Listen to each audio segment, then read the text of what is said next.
um bate-bola rápido aqui com o Bernardo. Você mencionou o transporte marítimo, né? Transporte marítimo, ele seria secundário no primeiro momento, mas ele não deixaria de ser importante, né? Mas ele seria um transporte secundário no primeiro momento, é isso? Obrigado, Antônio. Eu particularmente sou um entusiasta do transporte marítimo. Quando tive minha passagem pela Secretaria Municipal de Planejamento na cidade de São José, eu tive o prazer, né, de tentar mover aliás, não é que eu quis mover, eu tentei transformar isso em realidade e fiz uma investida grande em órgãos aí da administração pública estadual e federal no intuito de descobrir onde é que estavam os entraves e, mais do que isso, tentar dar passos concretos nesse sentido. E confesso a vocês que percebo que a situação é bastante complexa. Agora, voltando na pergunta, né, Antônio, o transporte marítimo hoje, ele não tem a capacidade e não teria viabilidade tarifária de competir com o transporte coletivo em ônibus, né, que é o modelo predominante no Brasil, inclusive, né? A gente vê como algo complementar. Se a gente trabalhar com alto nível de subsídio, o governo do Estado é muito resistente a trabalhar com elevados níveis de subsídio, né, atualmente. Então, se a gente trabalhar com alto nível de subsídio, a gente conseguiria subsidiar a tarifa do transporte marítimo e talvez aumentar a inserção, aumentar a inserção social desse modal. Mas, na situação atual, eu percebo ele como um transporte que não vai vir para competir, mas para complementar, e que terá uma tarifa, provavelmente, que compete com o que a gente chama de amarelinho, o transporte especial, né? Então, ele teria uma tarifa na faixa aí de R$ 8, R$ 10, o que, por si só, já iria excluir muita gente de poder usá-lo. Então, novamente, eu sou entusiasta, acredito no transporte marítimo, mas não o vejo como um mecanismo de massa para competir com o ônibus. Na época, quando eu estava em São José, o que eu queria era viabilizar o transporte Cobrasol, centro de Florianópolis. Inúmeras reuniões com o DETER, inúmeras reuniões com a Prefeitura de Florianópolis, e realmente conseguimos aí uma série de coisas, fizemos batimetria, definimos os pontos de atracação de um lado e do outro, mas, pessoal, já existe uma briga jurídica entre Fátima e o Ministério Público Federal, que isso aí vai dominar essa discussão do transporte marítimo por muitos anos, né? Porque a Fátima, aliás, o DETER diz que transporte interestadual é responsabilidade sua, logo ela aplica os protocolos dela para análise do procedimento ambiental. O Ministério Público Federal, por sua vez, isso uma reunião com o procurador deixou muito claro para mim, ele diz que o mar, águas, são domínio federal, logo aplica-se os procedimentos, os protocolos do ICMBio. Então, ele diz que não vai abrir mão disso, o governo do Estado diz que não abre mão do protocolo da Fátima, o protocolo da Fátima é mais exigente do ICMBio, segundo o governo do Estado. Eu não sou biólogo, pessoal, não entendo essa área ambiental, não sei dizer qual é melhor. O fato é que, enquanto continuam existindo essas dificuldades de entendimento entre os órgãos, a gente fica aí patinando e sem obter as licenças necessárias. Ótimo, Bernardo, obrigado. Inclusive, isso aí é um assunto até que não é diretamente vinculado à palestra posterior, mas ele tem influência direta no próprio objeto da concessão.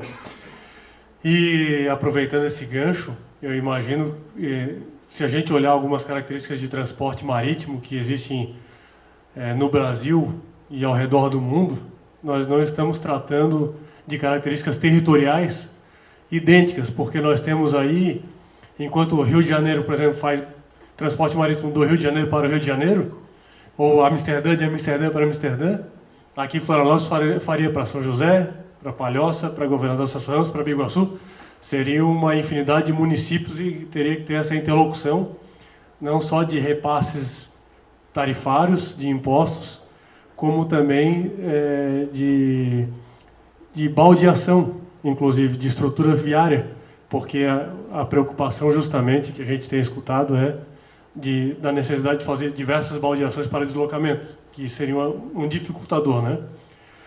E aí seria o objeto da minha próxima pergunta, se o transporte funcionaria sem a integração desses 9 municípios hoje. Você enxerga que se eles não conversarem dentro desse convênio interfederativo, que é a Batalha da SUDEF, se você acha que funcionaria essa situação? Pelos estudos que nós temos feito, Antônio, a conclusão mais clara que a gente chega é a seguinte: se cada município for licitar e for buscar o seu sistema isoladamente, eles não conseguem chegar numa modicidade tarifária. Tá? Logo, essa modicidade tarifária vai ter que ser alcançada pelo meio do subsídio. Então, individualmente, cada município vai ter que fazer aí um trabalho de subsidiar o transporte coletivo. Nós acreditamos e estamos trabalhando junto com o governo do Estado para que nesse processo de integração a gente consiga reduzir o subsídio governamental e fazer um sistema sustentável financeiramente. Então, esse é um dos grandes objetivos dessa integração, criar um sistema racional que permita ao cidadão conseguir se deslocar de maneira mais eficiente, eliminar as redundâncias, tem muitas redundâncias. Para vocês terem ideia, pessoal, existe uma equipe, principalmente na parte de engenharia da UFSC, que nós estamos indo linha a linha de ônibus na Grande Florianópolis e confrontando com as outras empresas, identificando aonde que está passando, em que horário e com quantas pessoas que está circulando aquele ônibus. Estamos identificando várias linhas deficitárias. Tá? Qualquer operador de empresa de ônibus que vocês conversarem, eles não tenho dúvida que eles vão deixar muito claro a vocês da existência dessas linhas.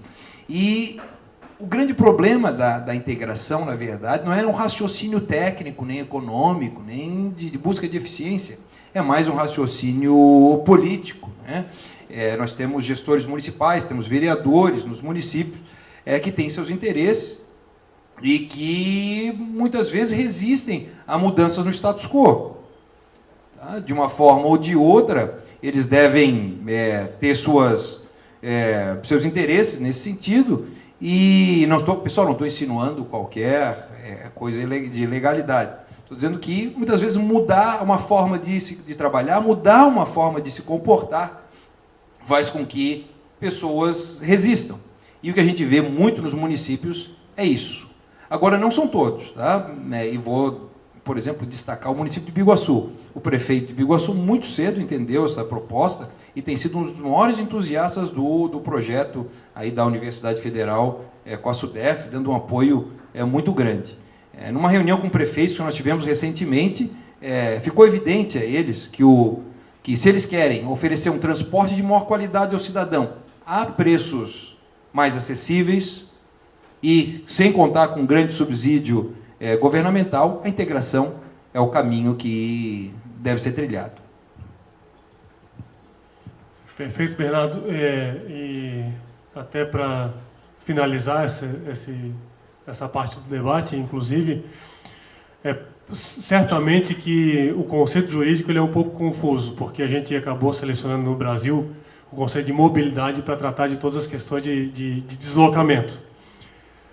Só que o conceito mais amplo disso seria a acessibilidade, que foi associada às pessoas com alguma forma de deficiência. A acessibilidade seria a possibilidade da pessoa se deslocar, e nós acreditamos no âmbito da nossa comissão que a disponibilidade da acessibilidade para o cidadão, para que ele se desloque por qualquer meio que ele achar necessário, seja uma calçada, seja um transporte marítimo, seja um ônibus, seja um avião, para que a pessoa justamente ela possa, a gente vê em outros lugares do mundo, que o sistema de transporte público ele é muito eficiente para ligar a outros transportes. Então a gente vê o deslocamento do aeroporto, por exemplo, para o centro de Florianópolis, comparado com outros centros urbanos, como lá em Washington, eles estão criando um metrô que liga, o aeroporto fica deslocado, fica em Virgínia, né? Então eles estão criando um metrô para ligar o aeroporto. Né? E tem vários outros exemplos nesse sentido. Certamente que uma PPP desse tamanho, ela leva muito tempo. A gente vê em vários países do mundo que tem projeções, Copenhague, enfim, Madrid, que querem tirar o carro dos centros urbanos. Eles têm uma projeção de em 2 décadas tirar o carro dos centros urbanos. Então a gente sabe que todo um projeto de infraestrutura desse tamanho ele vai levar muitos anos. A gente não pode ser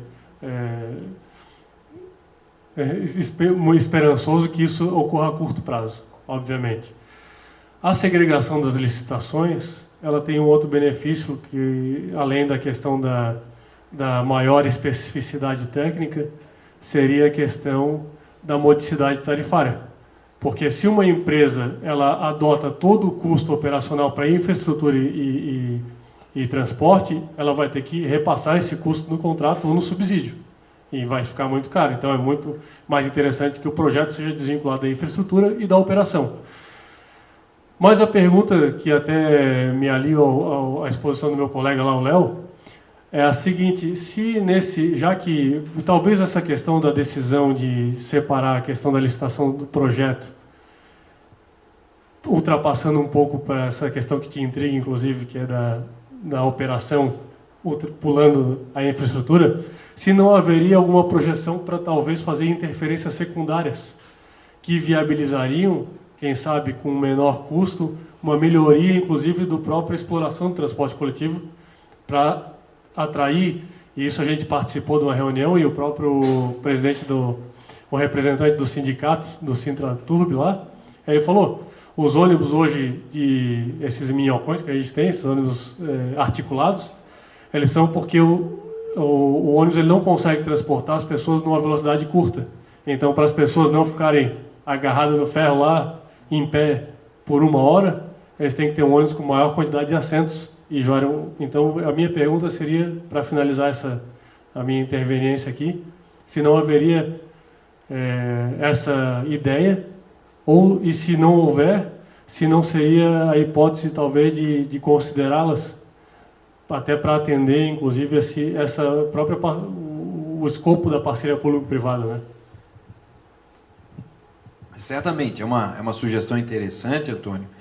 Nós estamos explorando várias possibilidades. O que a gente não pode é trabalhar uma licitação com uma realidade futura que a gente não conhece ainda e que a gente não sabe quanto tempo vai levar para se tornar realidade. Uma outra questão interessante que a gente precisa levar em consideração é o seguinte: nesse processo de integração, imaginemos que quem ganha a operação do transporte do transporte público integrado seja uma empresa de outra localidade, tá? E essa empresa vai interferir em algumas localidades de Florianópolis na operação do consórcio Fênix. Vou dar um exemplo para vocês. Ivo Silveira, não tem como o ônibus que atende a integração da Grande Florianópolis não passar pela Ivo Silveira. E se ele passar por ali, ele vai roubar passageiro do consórcio Fênix. Então, é preciso haver aí também um mecanismo mitigatório para resolver essa situação aí, para que não haja a interferência desse contrato no contrato do consórcio Fênix. É um contrato que tem aí mais muitos anos de validade e de operação. Então, há algumas questões assim que nós precisamos ainda discutir e ainda pacificar para realmente ter uma licitação sólida e que não seja aí, não sofra efeitos judiciais, e sabemos que é um processo complexo, repleto de detalhes. Então, estamos tomando, justamente por isso que o processo ainda não foi publicado, tá? Há muita discussão pela frente ainda para que a gente consiga colocar um documento sólido na rua. Perfeito, Bernardo. Te agradeço a tua disponibilidade, a palestra. Gostaria de dar uma salva de palmas aí para o Bernardo.